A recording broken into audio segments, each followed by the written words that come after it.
Batman, Mr. Bruce Wayne. You've probably heard of him. One of the greatest fictional characters of all time.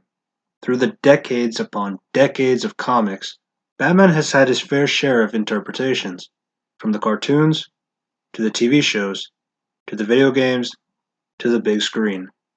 Robert Pattinson will be the sixth person to don the cape and cowl in the last 32 years. And while it's irritating that one of the dynamic duo gets all the attention from DC and Warner Brothers, and they even go as far as to say that they don't know what to do with Superman, sorry, I got carried away. I mean, you don't see Marvel complaining about Captain America. Anyways, I've said it before that I believe in Robert Pattinson, but as we know the saying, a hero is only as good as his or her villain. And it turns out, Batman has probably the greatest rogues gallery in comics. So I thought, how about I share with you, the viewer, Matt Reeves, and it says online that Cindy Tolan is the casting director, on who I would like to go up against Robert Pattinson's Batman. Now, because Batman has a shit ton of villains, I will be breaking this up into separate parts. So if you're interested in a part 2, please like the video and subscribe to the channel for more of that content. I would like to preface this by saying that I will not include anti-heroes such as Red Hood, Azrael, Anarchy, etc. Also, I will not cast for the villains that have been casted, such as Paul Dano as the Riddler, John Turturro as Carmine Falcone, Colin Farrell as Penguin, and I guess you can count Zoe Kravitz as Catwoman. There are twin actors that are in undisclosed roles, Charlie and Max Carver. I'm assuming they are Tweedledum and Tweedledee, but if it's not true, so be it. And with that, let's get on to the first villain. And there's some fantastic fan art throughout this video, and I will be giving credit to the artist throughout the video and in the description. You've endangered lives all over this city. Nora would never have wanted this. No. What she wants is to live a long life in the warmth of the sun. Her hand in mine. But because of him, she'll only feel the icy touch of a man whose emotions run as cold as the blood in his veins. A sympathetic villain. Victor Fries used to be this guy with a cold gun. Pretty much a joke.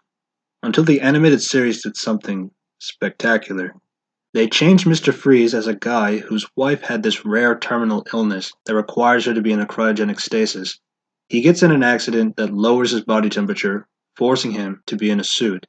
His storylines are always interesting, as he is one of Batman's more intelligent villains, and he's not really a bad person, but he would do anything so that he could cure his wife.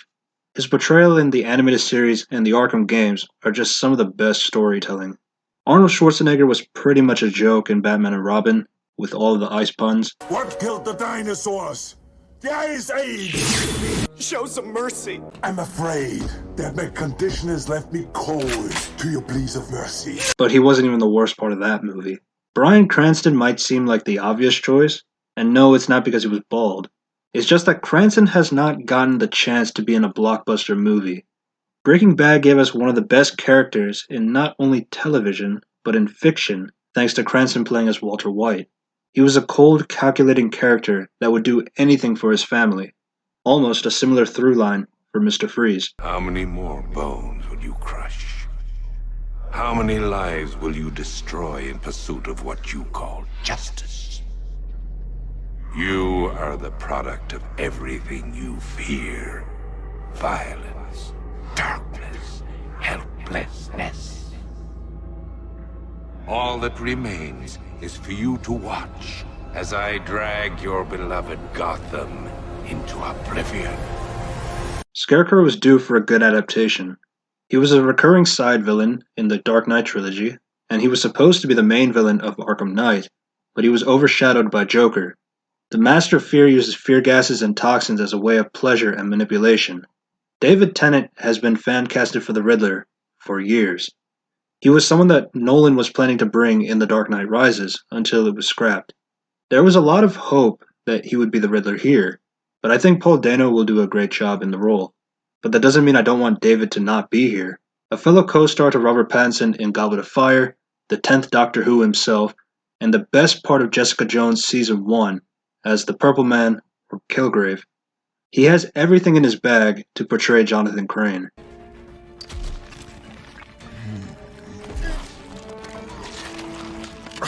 Ladies and gentlemen, standing in for yours truly. I'm doing a damn fine job of it. I give you Clayface. A character that has more iterations in the comics that compares to Batman and Joker in the movies, Clayface has the ability to shapeshift into anything and anyone he wants. He's a difficult character to bring up into a live-action setting. The only one we've had so far is in Gotham. I'm open to this universe having a Clayface, as there were set photos from the Batman that shows that Superman, Wonder Woman, and the Flash exist in this world. So if Matt starts to add more fantastical characters, this will help open up more of the rogues gallery that we've been used to seeing. This would require an actor experienced in motion capture. Andy Serkis comes to mind. I would cast Andy Serkis in a few other villain roles too, but he's Alfred in this movie, but he can still help out. I would give the role to Toby Kebbell. He worked with Matt Reeves in the past with the Planet of the Apes films, so he has this fair share of CG roles. The thing about motion capture is that you have to act with something that isn't actually there. I believe that the combined efforts of Toby and Andy will make Clayface a reality. Mallet. It's right here, Mr. J. Honestly, I would keep Margot Robbie. I think she was perfect in the role.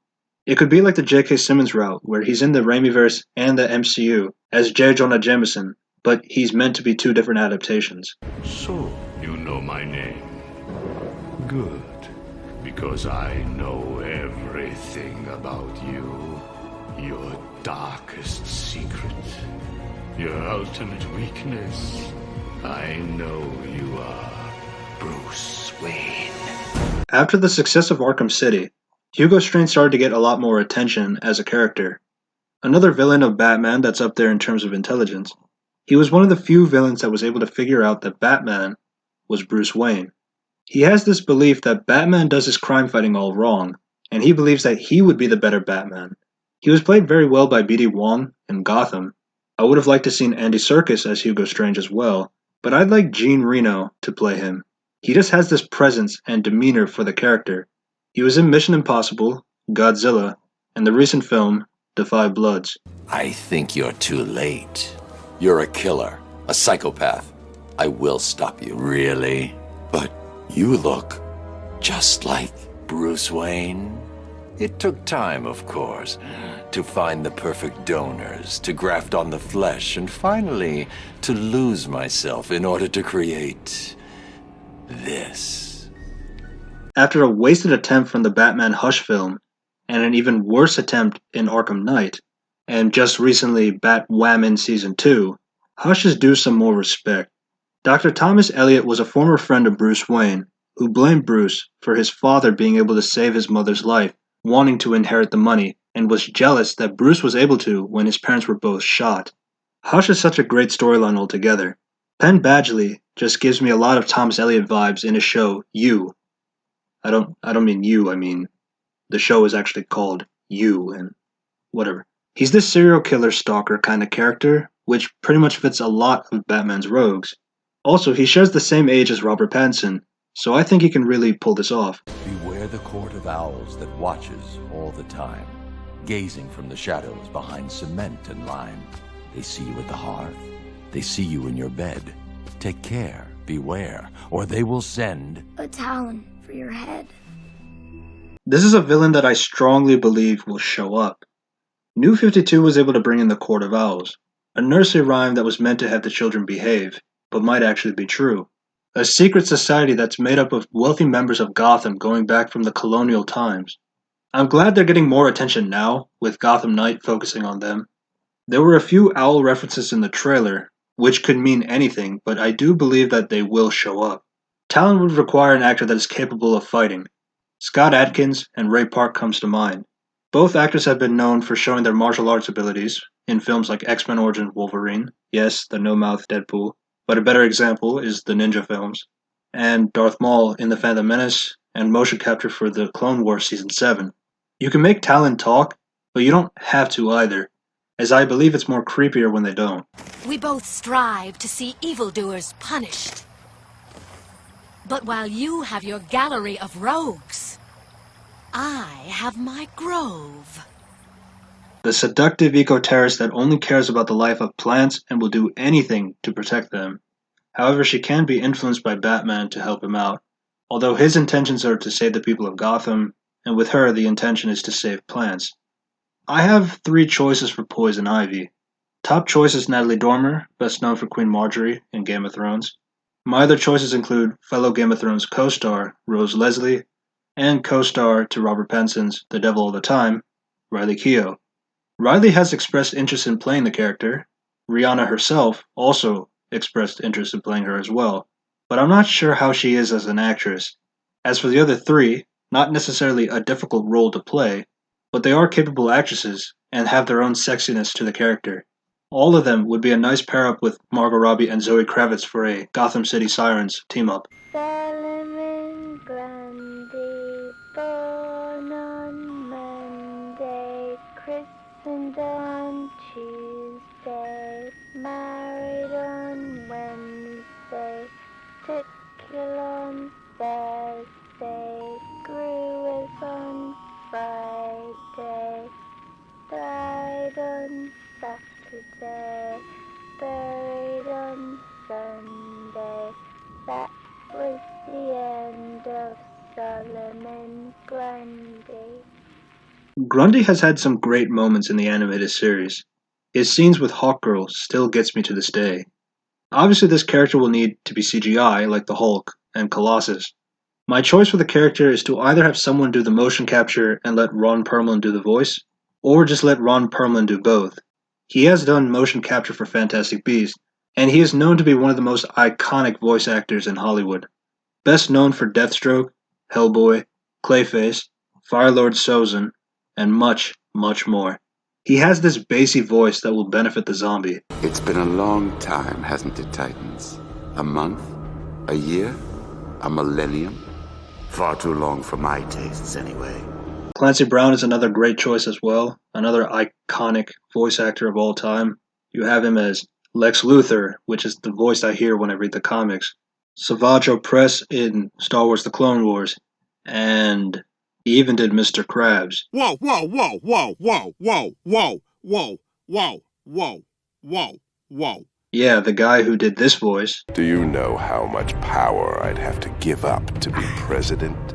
Did this voice. No, that cost me $24.95! That's insane.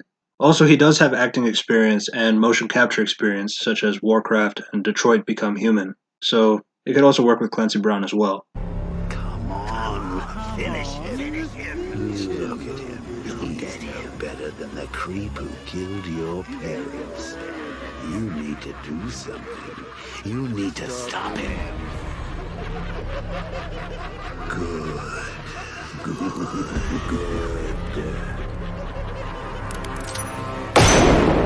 To finish off this fan cast, we have the one character that's been adapted as much as Batman.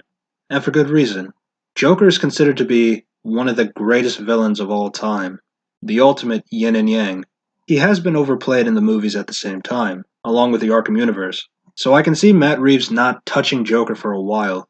However, I believe he will show up eventually. As amazing as Joaquin Phoenix was in Joker, I believe that is meant to be in its own universe.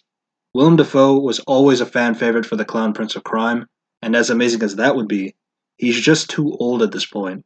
Hell, even Pattinson would be a fantastic choice for Joker. Maybe there's a Batman who laughs down the line. My choice is Bill Skarsgård. Now I get it. Oh, it's not original. He was already a clown in it. And to that I say, so what? He was fantastic as Pennywise, and I thought he was the standout in The Devil All the Time. He just has this creepy look. He's able to play a jaded character, but also a psychopathic clown. Him and Robert both have experience together as they were both in The Devil All the Time. I'm getting worn out with the Joker, but these two might change that. And that was part 1 for my personal fan cast of the Rogues Gallery for Robert Pattinson's Batman. Let me know in the comments on what you think about this list. Anything I might have changed your mind on? Anything that I'm completely off on? I'd like to know your personal fan cast as well. This was a fun video to make. If you like this, please help out by liking the video. I'm planning on doing an X-Men fan cast for the MCU as well, so if you're interested in that, subscribe to the channel for more of that content. Thanks for watching, and I hope to see you soon. Peace.